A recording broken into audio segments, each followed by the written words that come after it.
नमस्कार साथियों। पिछले वीडियो के लिए मैं थोड़ा सा सॉरी बोलना चाहता हूँ क्योंकि मैं पिछले वीडियो में ना आपको पूरी जानकारी नहीं दे पाया था। वो कुछ मेरे पर्सनल रीजन हो गए थे इस वजह से। ठीक है, तो मैं आज जो पिछले वीडियो में जहां से छूटा था उसी को आज कंटिन्यू करते हैं। ठीक है ना। तो मैंने पिछले वीडियो में आपको वन्य जीव के और वन्य एवं वन जीव के संरक्षण के बारे में बताया था। ठीक है ना। उसी में कुछ छूट गया था कि भारत में भी वन जीवों का जैसे इंटरनेशनल लेवल पे होता है उस प्रकार से भारत में भी रखा गया है। तो भारत में भी वन जीवों का संरक्षण जो है करना हम लोगों का दायित्व है। उसके लिए सरकार और गैर सरकारी जो संस्थाएं वो भी काम करती है। ठीक है ना। और इसके अंतर्गत कौन कौन से वन्य जीवों को संरक्षित किया जाता है, तो बेसिकली इसमें हम लोग शेर, बाघ, काला मिर्ग, ठीक है, आपका लंगूर, हाथी, सफेद शेर हो गया, मगरमच्छ, घड़ियाल, स्वर्ण लंगूर और भी कई प्रकार के जो जंगली जानवर है यानी कि वन्य जीव जो है उनको संरक्षित करना ये हमारे दायित्व के अंतर्गत आता है। क्योंकि आज के डेट में इन लोगों का जो संख्या है ना इतनी ज्यादा कम हो चुकी है कि ये लगभग लगभग खत्म होने पर है। ठीक है ना, लगभग लगभग खत्म होने के कगार पे है। इसके लिए भारत में 1970 में, ठीक है, वन्य जीव एवं प्राकृतिक संरक्षण अधिनियम यानी कि लाया गया। इसलिए 1970 को हम लोग 1970 को हम लोग वन्य जीव एवं प्राकृतिक संरक्षण वर्ष भी मनाते हैं। प्राकृतिक संरक्षण वर्ष, ठीक है ना, ये मनाया गया। कब बनाया गया? तो 1970 में बनाया गया था। ठीक है, मनाया गया था, सॉरी। तो इससे क्या हुआ कि देश में पशु पक्षियों की रक्षा के लिए कई प्रकार के विहार, राष्ट्रीय उद्यान और अभयारण्य, कई तरह के जो क्षेत्र हैं वो संरक्षित किए गए ताकि उस जगह पे पशु पक्षी आराम से रह सके। ठीक है, उन जगहों पे शिकार करना, पकड़ना, उन्हें तंग करना, ये सभी चीजों पे काफी ज्यादा स्ट्रिक्टली मना होता है। अगर ऐसा करते कोई पकड़े जाते हैं तो उनको वो अपराध की गिनती में आएगा और उन्हें सजा या जुर्माना जो भी हो सके जो सरकार ने तय किया है वो पे करना पड़ेगा या सजा भुगतना पड़ेगा। ठीक है ना। इसलिए हमारी जो बाघ की परियोजना है इसके अंतर्गत जो वन्य जीव एवं प्राकृतिक संरक्षण है ना, इसके अंतर्गत बाघ परियोजना जो है हमारी काफी ज्यादा सफल हुई है। क्योंकि एक टाइम ऐसा भी आया है बीच में जब बाघों की संख्या घट करके लगभग 1400 के आसपास आ गई थी। अभी फिलहाल बढ़ी है, लगभग 2600 के आसपास गई है। ठीक है, इसके अलावा गिर, शेर, मगरमच्छ, हिरन और हिम तेंदुए इत्यादि जानवरों को भी बचाने का मुहिम जो है सरकार ने शुरू कर चुका है। हमारा राष्ट्रीय पक्षी मोर वो भी जो है लगभग खत्म के कगार पे ही जाने वाला था, तो सरकार ने उसे भी क्या किया, राष्ट्रीय पक्षी घोषित कर बचाने की मुहिम शुरू की। ठीक है ना। अब जो नेक्स्ट टॉपिक है हम लोग का है जल संरक्षण एवं उसका प्रबंधन। ठीक है, जल संरक्षण एवं प्रबंधन। ठीक है, जल संरक्षण एवं क्या प्रबंधन, ये भी बहुत ही इंपॉर्टेंट है। ये भी क्या है, बहुत इंपॉर्टेंट है। क्यों इंपॉर्टेंट है इसके बारे में समझिए। जल जो है या तो मानव हो या कोई वन्य जीव हो या किसी भी प्रकार का जीव जंतु हो, ठीक है, जल सभी के लिए बहुत ही इंपॉर्टेंट है। यानी कि जल जो है वह जीवन का मुख्य आधार है। बिना जल के कोई भी इस पृथ्वी पर ना तो मानव एग्जिस्ट कर पाएगा, ना ही जीव जंतु, ना ही पेड़ पौधे। ठीक है ना। यानी कि जल जो है हमारा मूल आधार है। जल के बिना जीवन संभव नहीं हो सकता है। हमारी जो दिनचर्या होती है उस दिनचर्या में भी हम लोग जल का बहुत अत्यधिक मात्रा में उपयोग करते हैं। सुबह उठ करके शाम यानी कि रात सोने तक के जो टाइम होता है उस टाइम में भी हम लोग जल का इस्तेमाल अत्यधिक मात्रा में ही करते हैं। यानी कि नहाना, खाना खाने में, पानी पीने के लिए जो इस्तेमाल होता है, खाना बनाने के लिए, बर्तन धोने के लिए, कपड़े धोने के लिए, अन्य प्रकार के कितने भी काम जो हैं वो सभी के सभी क्या है, जल पे ही डिपेंड होती है। इसके अलावा जो आधुनिक जो आज का समय चल रहा है, इसमें जितने ज्यादा तकनीक विकास कर रही है, उसमें भी उन उद्योग धंधों को लगाने के लिए भी जल का ही उपयोग किया जाता है। ठीक है, उद्योग धंधे में जो सामान बनाए जाते हैं, उस सामान को बनाने में भी जल का इस्तेमाल होता है। ठीक है ना।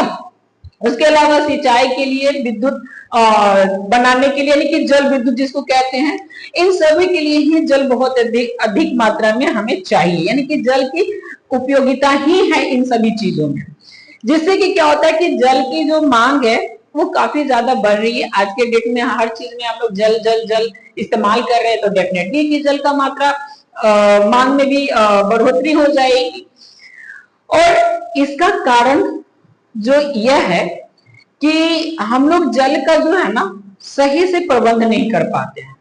ठीक है, यानी कि जल जो होता है उसको हम लोग सही से इकट्ठा करके नहीं रख पाते हैं, जिससे कि हमें जल का संकट भी झेलने को मिलता है। कई बार आप ऐसे सुनते होंगे कि कई जगहों पे पीने के लिए भी पानी नहीं मिल पाता। इसका रीजन क्या है? इसका रीजन यही है कि हम लोग तो जल बेतहाशा इस्तेमाल करते हैं, लेकिन कभी उस जल को संरक्षित करने के बारे में नहीं सोचते। अगर हम लोग जल को संरक्षित करने के बारे में सोचेंगे तो हमें जल जल जो है हम लोग उसे संग्रहित भी करके रखेंगे। ठीक है ना। इसके लिए हम लोग कई प्रकार के प्रबंध भी करते हैं जल को संरक्षित करने के लिए, यानी कि इकट्ठा करने के लिए, जिससे कि हमें जल की जो समस्या है उससे निपटारा मिल सके, है ना। प्राचीन समय में करते क्या थे कि जो मनुष्य जो होते थे वो पीने और सिंचाई के लिए, है ना, जल का भंडार करते थे। जल का भंडार तालाब बना करके, बावड़ी बना करके, या किसी अन्य माध्यम से वो जल को इकट्ठा करके यानी कि संग्रहित करके रखते थे। गांव में एक या एक से अनेक तालाब भी होते थे ताकि उसमें पानी इकट्ठा हो सके, लोग उसका इस्तेमाल कर सके, है ना। और वो साझा होते थे ना, किसी का पर्सनल नहीं होता था, मतलब किसी व्यक्तिगत नहीं होता था, वो पर्सनल ना हो करके वो सामूहिक होता था, यानी कि पूरे गांव के लिए होता था। कोई भी पानी को इस्तेमाल कर सकता है उसमें से। ठीक है ना। तो प्राचीन काल में ऐसी व्यवस्थाएं की गई थी और वो लोग जल को भी ना उचित मात्रा में ही उपयोग करते थे, यानी जितना उनको उपयोग में हो सके उतना ही उपयोग करते थे, उससे ज्यादा पानी की वेस्टेज नहीं करते थे। और इसके अलावा जल का वो लोग दुरुपयोग भी नहीं करते थे। क्यों? क्योंकि उनको जल का महत्व पता था। आज के डेट में हम लोग के साथ ऐसा नहीं है।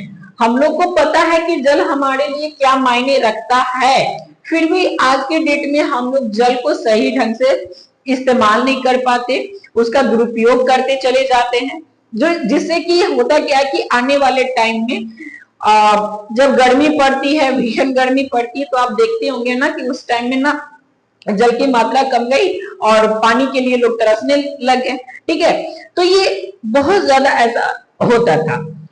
यही जल संग्रह का एक नमूना हम लोगों को हिमाचल प्रदेश में देखने को मिलता है, जिसे हम लोग हिमाचल प्रदेश की कुल्लह के नाम से जानते हैं। हिमाचल प्रदेश में जो तालाब बनाए जाते थे उसके बारे में, हिमाचल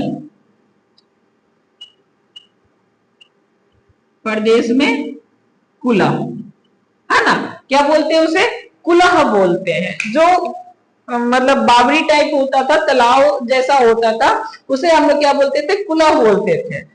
तो ये बात है 400 साल पहले की, है ना।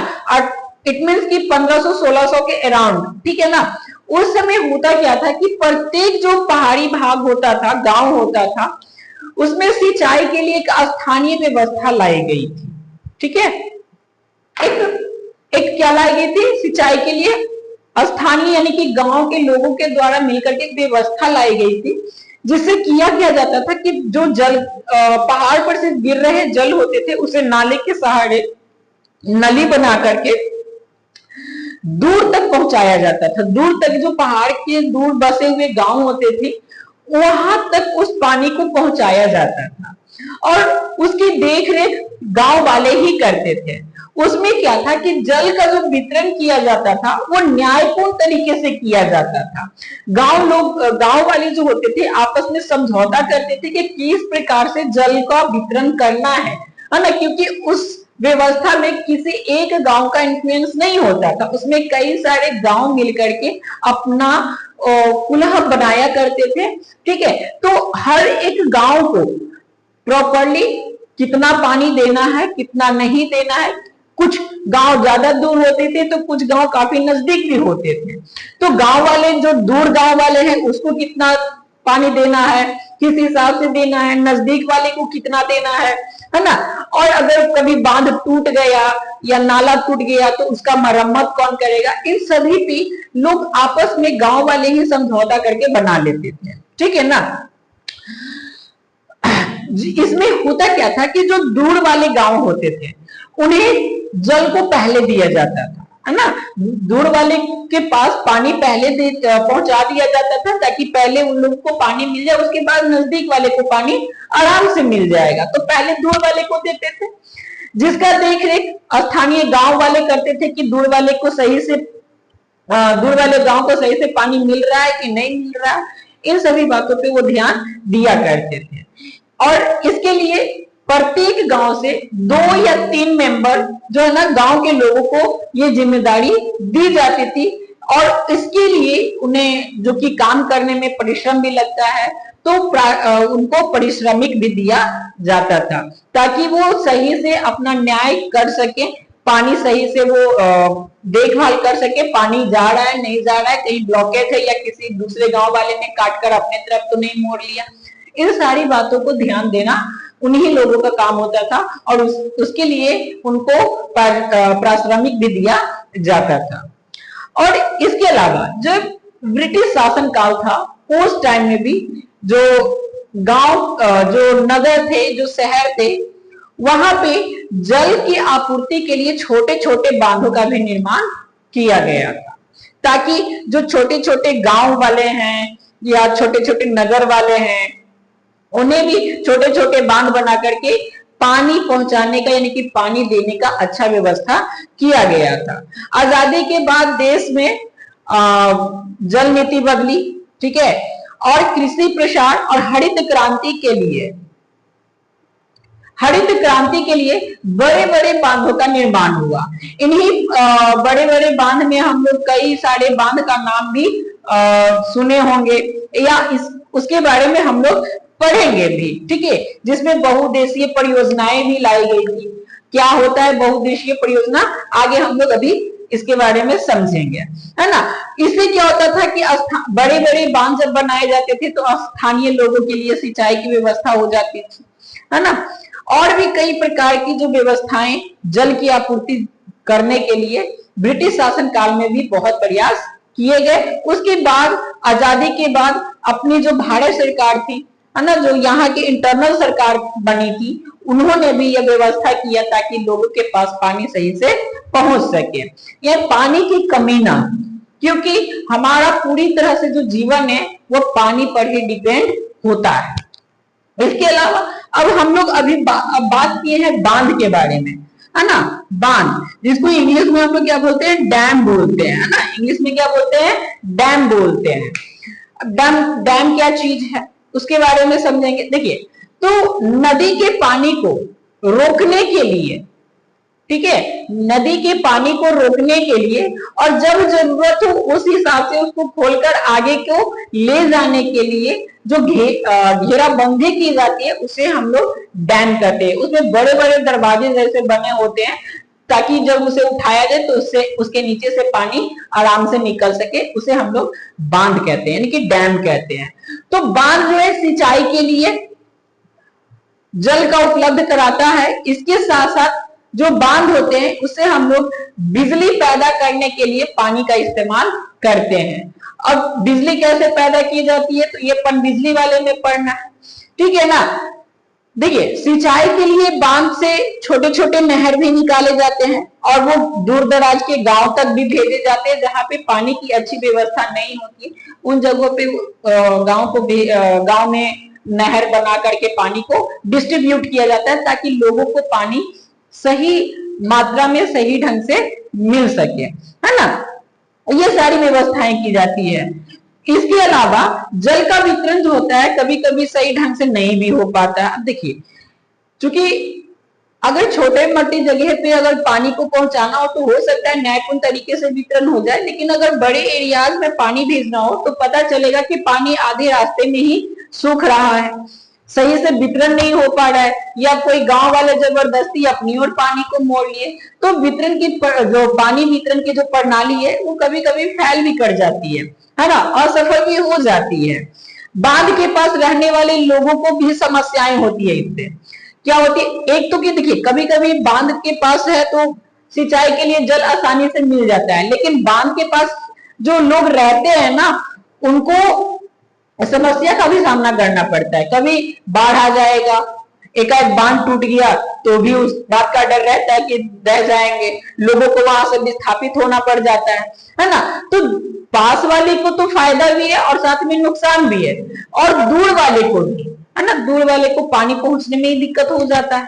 तो ये सब जो है पानी के वितरण से समस्याएं उत्पन्न होती हैं ना, जिसके कारण कई बार बांध के निर्माण के लिए विरोध भी होता है। ठीक है, यानी कि जब बांध का निर्माण होता है तो लोग उसको विरोध में भी, उसके विरोध में भी खड़े हो जाते हैं। क्यों खड़े हो जाते हैं, अभी वही मैंने बताया। क्यों? क्योंकि सबसे बड़ी बात कि जो लोग वहां रह रहे हैं उनको तो उस जगह से विस्थापित किया जाएगा कहीं दूसरी जगह। इससे क्या होता है कि उनका हैबिटेट नहीं होता दूसरी जगह पे रहने के लिए। अब मान लीजिए कि कोई एक प्रॉपर जगह पे हम लोग रह रहे हैं, उस जगह को छोड़कर कहीं और जाना हो तो शायद हम लोग को हैबिटेट नहीं रहा हो, उस जगह पे जाकर के हम लोग एडजस्ट कर ले, है ना। एडजस्टमेंट में टाइम लगता है। दूसरा, जल जमाव का समस्या हमेशा बना रहता है बांध के आसपास में। ठीक है, और भी कई प्रकार की समस्याएं उत्पन्न होती हैं।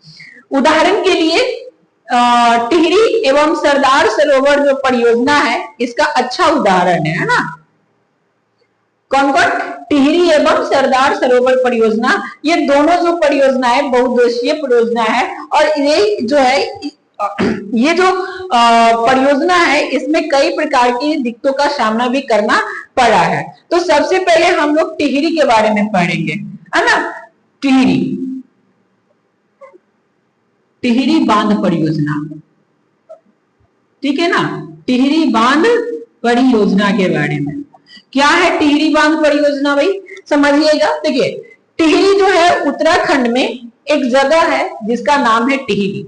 तो उस जगह पे भागीरथी नदी जो है, उस नदी पे भागीरथी और भिलांगना, ये जो दो नदियां हैं दोनों का जो संगम है, उस जगह पे एक बांध बनाया गया है। ठीक है ना, पहाड़ के ऊपर में ये बांध बनाया गया है, जिसे हम लोग टिहरी जिले में है ना, इसलिए उसे हम लोग टिहरी बांध कहते हैं। ठीक है, और ये जहां से ये उसके नीचे जो है ना भागीरथी और भिलांगना जब नीचे आती है तो वो गंगा नदी कहलाती है। ठीक है, तो गंगा नदी पे ही ये बांध बना हुआ है, टिहरी बांध परियोजना। इस परियोजना का उद्देश्य क्या है? टिहरी बांध का उद्देश्य क्या है? टिहरी बांध का उद्देश्य है, पहला नंबर तो बिजली का उत्पादन होगा इससे, सबसे पहला, है ना। बनाया किस लिए गया? क्योंकि पहाड़ पर ऊपर बना है बांध, वहां से पानी का फ्लो भी तेज होता है, तो जो पानी उत्पन्न करने वाले पानी से बिजली उत्पन्न करने वाले जो टरबाइन होते हैं वो काफी तेज चलेंगे और उससे बिजली आसानी से पैदा होगा। तो पहला नंबर तो इसका यही था कि बिजली पैदा करना है, बिजली उत्पादन करना है। दूसरा नंबर कि इससे पश्चिमी उत्तर प्रदेश जो है, वहां पे पश्चिमी उत्तर प्रदेश में, है ना, जो यूपी है, वेस्ट यूपी, पश्चिमी उत्तर प्रदेश, वहां की लगभग 2,20,000 ना, 2,70,000 सॉरी 2,70,000 जो हेक्टेयर भूमि होगी, हेक्टेयर भूमि, इसको सिंचाई की जाएगी। क्या की जाएगी? सिंचाई, यानी कि जल उपलब्ध कराई जाएगी सिंचाई के लिए। क्यों? क्योंकि पश्चिमी उत्तर प्रदेश में कोई बड़ी नदियां नहीं है सिंचाई की व्यवस्था के लिए, तो इसलिए उस जगह पे जो टिहरी बांध बनाया गया, इसीलिए बनाया गया कि वहां से कोई नहर पास करके उस जगह पे पानी को प्रॉपरली, यानी कि पश्चिमी उत्तर प्रदेश में पानी को पहुंचाया जाए, जैसे कि 2,70,000 हेक्टेयर जो भूमि होगी उसको क्या होगा, सिंचाई के लिए पानी उपलब्ध हो जाएगा। एंड तीसरा नंबर जो था वो था आपका जो दिल्ली जैसे जो महानगर है ना, कौन सा, दिल्ली। तो दिल्ली जैसे महानगर को, दिल्ली को जल आपूर्ति के लिए, जल आपूर्ति, देखिए हमेशा आप सुनते होंगे दिल्ली में ना गजब प्रकार का मौसम रहता है भाई। दिल्ली में होता है क्या, ठंड भी ज्यादा पड़ेगी, बरसात भी ज्यादा होती है, गर्मी भी ज्यादा पड़ती है, ठीक है। तो दिल्ली जो है ना हर प्रकार के मौसम को झेलती है। गर्मी के मौसम में होता है क्या कि वहां पानी की काफी ज्यादा दिक्कत हो जाती है। ऐसे तो वहां पे पानी की हमेशा ही दिक्कत रहती है, ठीक है ना।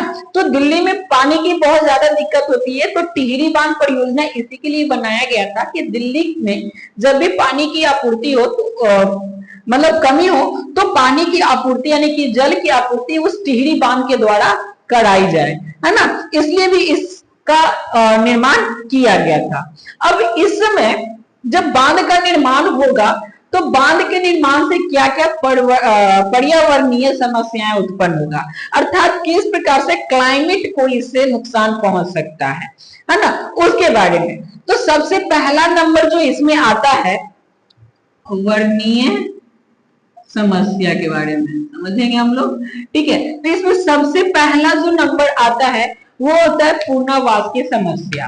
क्या होती है, पूर्णावास की समस्या। देखिए पूर्णावास की समस्या क्या है समझिएगा, ठीक है।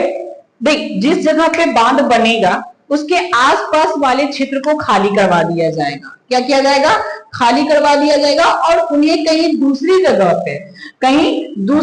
पे शिफ्ट किया जाएगा। मैंने पहले भी बताया कि उस जगह पे जो लोग रह रहे हैं या आप जिस जगह पे रह रहे हैं उस जगह को छोड़कर किसी दूसरी जगह पे रहना थोड़ा डिफिकल्ट मालूम होता है। पहले वहां के क्लाइमेट कैसा है, वहां का मिट्टी कैसा है, जल का व्यवस्था कैसा है, इन सब के अलावा वहां का फेनोमेनन कैसा है, इन सबको देखते हुए, ठीक है, पर्यावरण वहां का किस प्रकार का, इन सबको देखते हुए उस जगह पे लोगों को किस प्रकार से वो रह पाएंगे नहीं रह पाएंगे। तो सबसे बड़ी समस्या यही आती है ना। क्या है कि टिहरी बांध जब बना था यानी कि जब उसका निर्माण हो रहा था तो टिहरी बांध के आसपास में हजारों लोग जो वहां पे रह रहे थे, उस पहाड़ी क्षेत्र में जो रह रहे थे, उन पहाड़ी क्षेत्रों को छोड़ करके उन्हें मैदानी भागों में रहने के लिए बोला गया, यानी कि कहा गया, या फिर उन्हें बसना पड़ा, मजबूरी था क्योंकि बांध ऊपर बना है, नीचे लोग पहाड़ पे रह रहे हैं। कभी बाय द वे अगर बांध टूट गया तो नीचे वाले पूरे साफ, है ना, नीचे वाले पूरे क्या साफ हो जाएंगे। इसलिए तो उनका सबसे बड़ा तो वो समस्या ही बन गया, इसलिए वो अपने जगह को छोड़कर मैदानी भाग में रहना शुरू कर दिए, है ना। इससे क्या हुआ कि उनके जीवन शैली में भी परिवर्तन आ रहा है। देखिए जो पहाड़ पे रहते हैं उनके जीवन शैली और जो मैदानी भाग में रहते हैं उनके जीवन शैली में बहुत अंतर पड़ जाता है। पहाड़ी वाले भाग के लोगों को ना पहाड़ पर चलने की आदत होती है, उन्हें पहाड़ से ही सब कुछ लगभग मिल जाता है, ठीक है। जबकि मैदानी भाग में ऐसा नहीं है, मैदानी समतल है, फ्लैट है, काफी ज्यादा मतलब यहाँ खेती वगैरह करना, पहाड़ पे खेती उतना होती नहीं है, सौ पानी खेती हो पाती थी, ठीक है। उनको कोई भी जरूरत का सामान हो तो वो जंगलों से लिए आते थे, जबकि मैदानी भाग में जंगल ही बहुत कम है ना, बचे हुए बहुत कम है, काफी ज्यादा तो सिकुड़ चुके हैं, हम लोग काट चुके हैं, उसको खत्म कर चुके हैं। तो ये हो गया। दूसरा देखिए उनको क्या वहां से सामान लाना और ले जाना, इसकी भी कठिनाई काफी ज्यादा होती है ना। विस्थापित लोग जो होते हैं वो फल लकड़ी उन्हें पहले जंगल से मिल जाता था, आसानी से मिल जाता था, लेकिन जब वो मैदानी भाग में आए तो वही फल, वही लकड़ी, वही सब्जी उन्हें काफी ज्यादा कॉस्टली यानी कि महंगी मिलने लगी। तो इससे भी लोगों को थोड़ा दिक्कत होने लगा। और इसके अलावा सरकार जो भी है ना, यहाँ पे सरकार की भी थोड़ी सी गलती है कि सरकार जब उनको विस्थापित कर रही है, एक जगह से दूसरी जगह जब कर रही है तो उनको अच्छा मुआवजा भी देना चाहिए ताकि वो उस जगह पे सेटल हो सके, लेकिन सरकार उन्हें अच्छी मुआवजा नहीं दे पाती, जिससे कि वो एक जगह से निकलते हैं और दूसरी जगह जाते जब हैं तो उन्हें मुआवजा नहीं मिलता, तो सेटल होने में थोड़ा उनको दिक्कत होता है। दूसरा है सुरक्षा की समस्या। क्या है? सुरक्षा, है ना, सुरक्षा की समस्या। ठीक है, देखिए टिहरी बांध चूंकि ऐसे जगह पे बना है पहाड़ पे जो कि भूकंप के अंतर्गत आता है, वहां कभी भी भूकंप आ सकते हैं, ठीक है ना, वो संवेदनशील क्षेत्र में बना हुआ बांध है। अब बाय द वे कभी तेज भूकंप आ गया, बांध टूट जाएगा, तो उसके आसपास वाले इलाके क्या हो जाएंगे? डूब जाएंगे, है ना। तो इसका जो बांध है उसके टूटने का खतरा हमेशा वहां पे बना रहता है। किसकी वजह से? तो भूकंप के वजह से, ठीक है ना। अगर भूकंप आ गया और बांध टूट गया तो इससे ऋषिकेश, हरिद्वार जैसे जो बड़े बड़े जो नगर हैं वो काफी ज्यादा प्रभावित होंगे इससे, है ना। और आसपास में वहां क्या हो जाएगा? पूरे जल जो है ना फैल करके तबाही मचा देगा। क्यों? क्योंकि वो पहाड़ से डायरेक्ट नीचे आएगा, जिसका वेग जो है, स्पीड जो है पानी का धारा का, वो काफी ज्यादा तेज होगा, है ना। दूसरा नंबर में हम लोग को पढ़ना है सरदार सरोवर परियोजना के बारे में।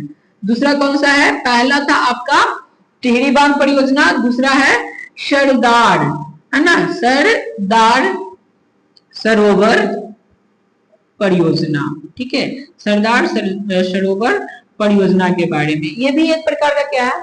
बहुउद्देशीय परियोजना ही है ना। जैसे कि जो टिहरी बांध है, जिससे कि पानी बनाने के लिए, सॉरी, जल बनाने के लिए और लोगों को पानी वितरण करने के लिए, जल आपूर्ति के लिए बनाया गया था, उस प्रकार से ना ये सरदार सरोवर परियोजना भी बनाया गया है। ठीक है, यह परियोजना सिंचाई, बिजली और इसके साथ साथ पेयजल जो है उसकी आपूर्ति के लिए बनाया गया था।